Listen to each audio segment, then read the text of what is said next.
Good morning. It's my pleasure to call this meeting of the Texas Commission on Environmental Quality to order. Today is October 3rd, 2018. The time is 9:30. With me today are Commissioner Emily Lindley and Todd Berkey for the General Counsel's Office. And Todd, I'll ask you to begin the proceedings. Great. Good morning. In an anomalous occurrence, the Commission will begin with the consideration of its enforcement docket, posted as items 1 through 25. Program staff, on behalf of the Executive Director, will present these items. We have one individual, Gwen Webb, signed in on item 1, but she has not requested to address the Commission. So with that, the Executive Director. Good morning. Good morning, Chairman, Commissioners, General Counsel, and Public Interest Counsel. For the record, my name is Janice Hernandez, and I am the Agenda Coordinator for the Litigation Division. With me today are Gitanjali Yadav, also of the Litigation Division, and Brian Sinclair and Melissa Cordell of the Enforcement Division, representing the Executive Director. Pending before you are items 1 through 25.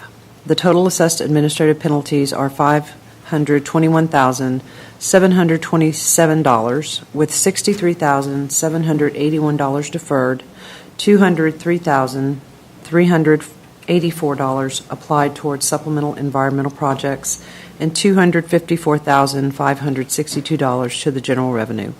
The Executive Director respectfully requests approval of these items, and we are available to answer any questions you may have. Thank you. Any questions? No, sir. Mr. McWhirter. My office reviewed these items, and we support approval of the proposed orders. I've reviewed these items as well, and I think it's appropriate that we move forward. Great. I move that we adopt items 1 through 25 as recommended today by the Executive Director. Motion has been made. I second it. All those in favor? Aye. Aye. Motion carries. Item number 26 is the consideration of the petition for rulemaking filed by Nancy Hernandez to amend 30 TAC Chapter 213 to enhance Edwards Aquifer Contributing Zone plan notification processes. Mrs. Hernandez is a moving party, and I recommend that she should present the matter, followed by any interested persons, the Executive Director, and OPIC. I recommend limiting the parties to 5 minutes for their presentations. We do have one interested individual, Miriam Wright. She signed in and requested to address the Commission. So with that, Ms. Hernandez. Good morning. Good morning. Thank you for the opportunity to make some comments this morning. I didn't realize I'd be up here so quickly. Right out of the chute, I thought it was going to be this afternoon. My name is Nancy Hernandez. I submitted the petition for the rule amendment before you. I live in an area of Travis County that is within the Edwards Aquifer Contributing Zone. Title 30, Texas Administrative Code, paragraph 213.23, states that the TECQ will provide copies of contributing zone plan applications to affected incorporated cities, groundwater conservation districts, and counties. That's it.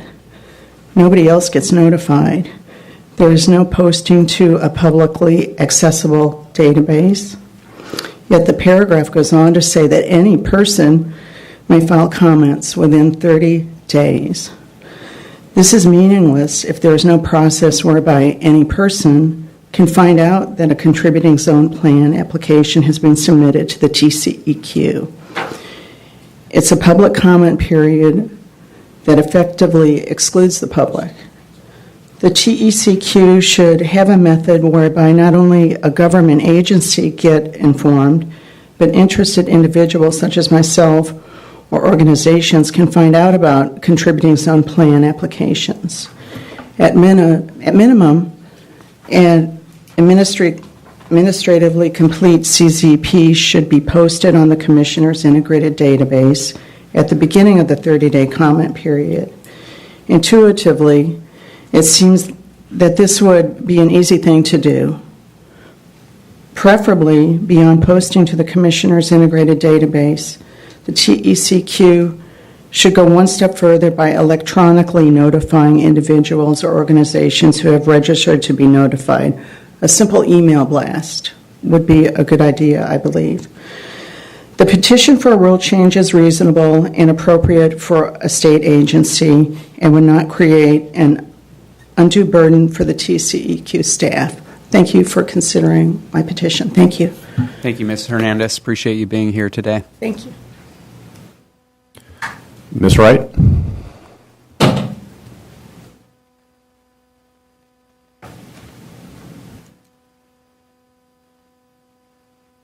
Good morning. Good morning. I'm Miriam Wright. I live on Hamilton Pool Road.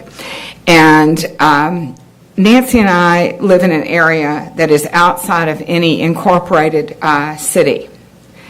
And we don't have a groundwater conservation district at this time. And we are asking that TCEQ take on the responsibility that it is given in its charter to notify the public, to allow the public to be aware of plans that are put forward to the TCEQ. And the contributing zone plans are not included in the database. It seems like we would like the TCEQ not to put the full burden of notification on the county. TCEQ already has a database that is functional, and it is the state's environmental agency, and its database is the most likely place for the public to look for these plans. And we ask that you please simply enter the contributing zone plans into the database. The public can find them there without relying on other entities and passing the buck to the county. We have no incorporated city that we can rely on, and we have no groundwater conservation district that would alert us. Thank you very much. Thank you, Ms. Wright. Any questions or comments at this point? Not at this point. Executive Director.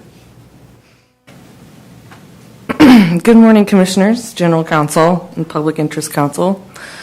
On behalf of the Executive Director, I'm Ann Rustrom with the Program Support Division. With me is Michael Parr with the Environmental Law Division and Cynthia Gandy of the Program Support Division. The petition requests that TCEQ amend Section 213.23A2 of 30 TAC Chapter 213, Edwards Aquifer, by modifying the rule to enhance public notification methods. Staff respectfully recommends denying the petition. The decision to deny petition is based on our conclusion that the requested revisions are not necessary, considering the Executive Director's stated intention to consider further procedural changes to the recently implemented Edwards Aquifer Protection Program's electronic notification process. Pursuant to 30 TAC 213.23A2 and Texas Water Code 26137, electronic copies of applications are now distributed to affected incorporated cities, GCDs, that's groundwater conservation districts, and counties in which the proposed regulated activity will be located. The Executive Director holds annual Edwards Aquifer Program meetings in order to receive formal comments. This matter has been specifically noted as an issue that the Executive Director is soliciting comments on. The next meetings are scheduled for October 22nd and 23rd, 2018. Thank you. We're available to answer any questions. Thank you. Do you have any questions? I've got a few questions. Can you explain what the current practice is around notifying local governments? Currently, the notices go to the regions, who then forward it to the local entities. That would be the groundwater conservation districts, counties, local cities, and any interested parties that they already have on their list of notification. And is that accomplished by mail or email, or what's Both. the current practice? So we do scan these notices electronically, and we do have mechanisms in place. I believe the interest of the staff is to explore those and to see where we can improve our notification process. So we send an email or electronic notification, then follow up with hard copy in the mail. Yes. Okay. And do we anticipate that with regards to notice to the local governments, that practice could change at the end of the review, or would change, or would that part of the notice procedures remain the same? Michael Parr for the Executive Director. To be clear, currently, before the electronic notification process was implemented, we sent hard copies of the applications to all of the affected local cities, governments, conservation districts. The plan going forward is to now send an email alerting these entities that the application and notice is available for viewing on our website. I'm not sure at this time if the application is currently available, but we are working to make sure those technical details get worked out so that notice is given appropriately to the affected cities and counties. So is the thought that we might discontinue the mailing of the hard copy notice to the local governments, or?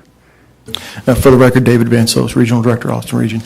That is correct. We're moving away from the paper. In the past, we have provided paper copies. We've now set up a process where we email basically a link to the counties that come in, and they can click on that and view the actual application. So that is the way we're moving at this point. And then going forward, we're reviewing and accepting comments, and we'll be talking about how perhaps to broaden that notice to include concerned citizens. Could you talk a little bit about that?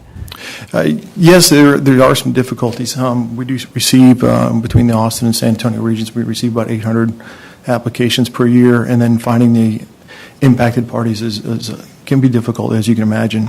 We get on average about 20 a week that come in through this system. And at that point, identifying, you can see the challenges in there, that identifying what it is and who's impacted and who may want to comment in that is a little difficult. But one solution might possibly be that if we have it up on our website, concerned citizens could find us at least. Correct. Yeah, and that part's not currently available. Not to that extent, no, sir. There is we can find it on the central registry site.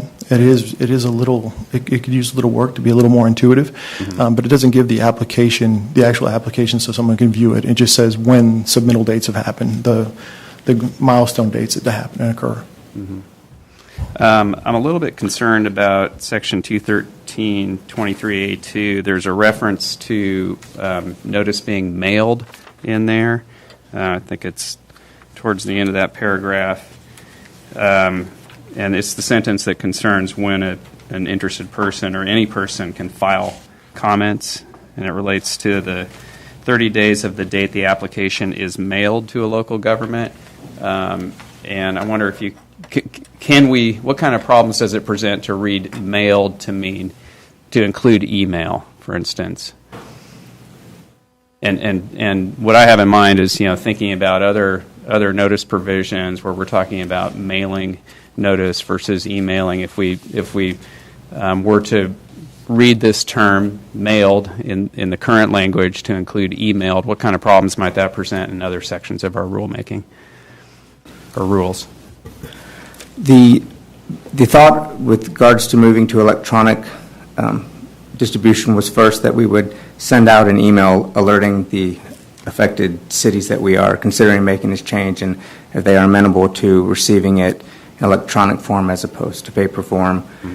We would always, the program would always retain the ability to mail out when a certain affected county or city requested it, and likewise for if a interested citizen wanted to receive an application as well. So it's not that we're moving away from mailed notice. We are trying to communicate with the cities and find out if they're amenable to the process, and then moving forward with emailed, or in this case when they request it, mail notice. Okay, appreciate that. How are we doing over here? Any questions, comments? No, I don't think so. Not this time. I mean, it sounds like we're going to be probably discussing this if the ED is, looking at this in a broader sense. And so I think there's definitely things we need to look at. But I don't think I have anything to discuss right now today. I don't have any other questions right now. Mr. McWhirter. Sure. I agree with the ED's recommended approach for addressing these concerns about notice that were very well explained by the petitioner. Obviously, there does seem to be some room for improvement in getting notice to people interested in commenting on these plans, but I don't think all the measures laid out in the petition would be necessary. So with that, I support the ED in recommending denial of the petition, but I definitely support the intention to consider future changes, such as some process by which people could be added to the electronic notification system, or whatever other ideas may arise during the upcoming public meetings. Thank you. Yeah, that was great. Thank you.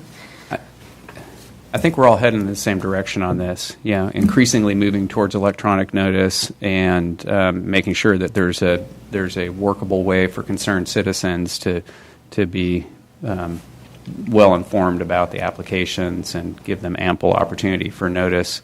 And coming into the meeting today, where I thought, or this morning, driving into work in the dark this morning, I was thinking to myself, well, I don't think a rulemaking is the appropriate way to do this. That this should be a practice that we handle by policy or procedure rather than undertaking a rulemaking. The only thing that gives me some pause about it is I'm wondering if we might need to clean up the rule language, and specifically that reference to notice being mailed. And in fact, we describe it in three different ways in this paragraph. It's provided, and that's in quotes, it's distributed, and it's mailed. And so that's what gives me a little bit of hesitation and some pause. Might we want to go back into this rule and just clean up the language? I started the day thinking probably along the lines of agreeing with the ED and denying the petition and seeing what happens in the meetings. And in my mind, there might be other little things that trickle in that then it might be appropriate to initiate a rulemaking and do all that at once. So I was on the page of denying it today, seeing what kind of happens. I mean, those meetings are soon, and so we could still, if needed, initiate a rulemaking very soon in my mind. But if you wanted to start that today, if that's where you're going. Yeah, I think I'm still on the fence about it, Commissioner, but I think we need to make a decision one way or another. I agree. Why don't we, take a pause? Yeah, let's take a few minutes just to think about it.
All right, I think we're ready to resume Yeah, here.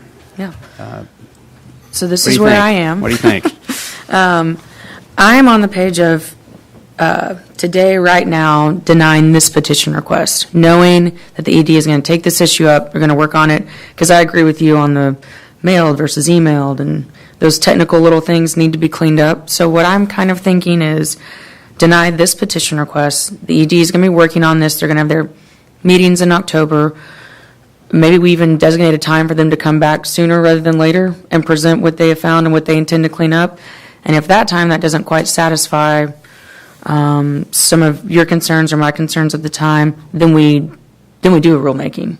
I think eventually I'm not going to rule out a rulemaking will never happen, but I think today I'm comfortable denying this petition request, knowing things are going to be looked at a broader scope, knowing there's the cleanup needs to happen, and also knowing that eventually a rulemaking might be the most appropriate thing, but to deny this particular petition request. I agree with that, and I appreciate the comments of OPIC and the executive director and your shared recommendations. And I would ask, I guess, if it works for you, for staff to come back at the November agenda to give us a status report.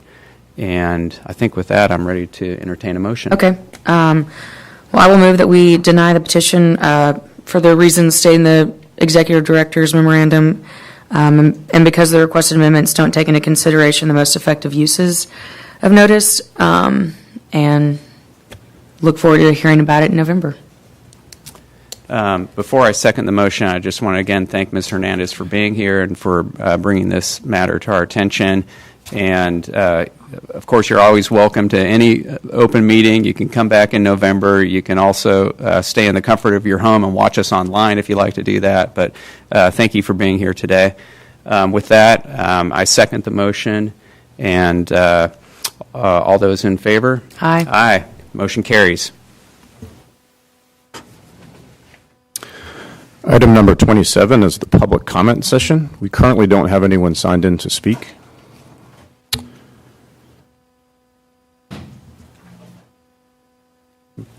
Pausing for a second. Yeah.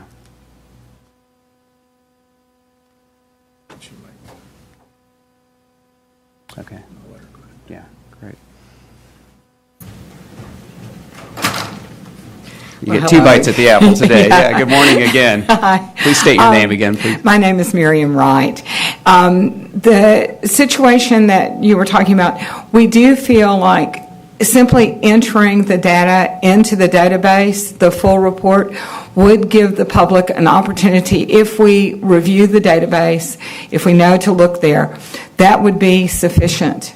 An electronic version is sufficient on the database.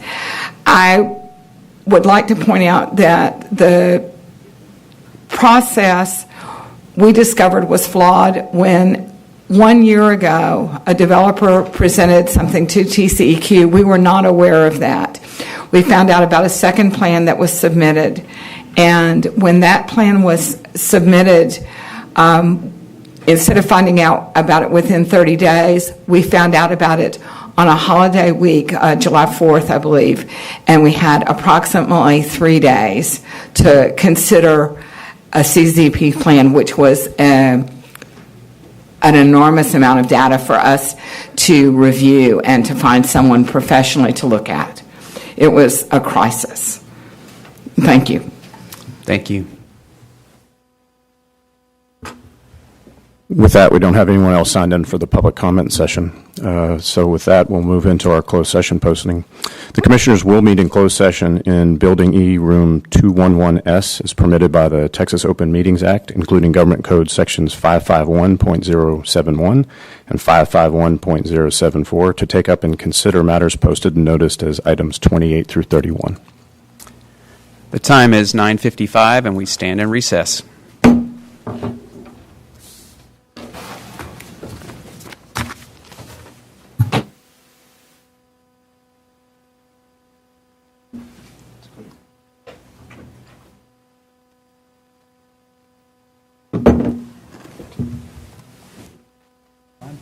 Nice work.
I call this meeting back to order. The commission met in closed session from 9:55 until 10:16 to take up matters pursuant to items 28 through 31.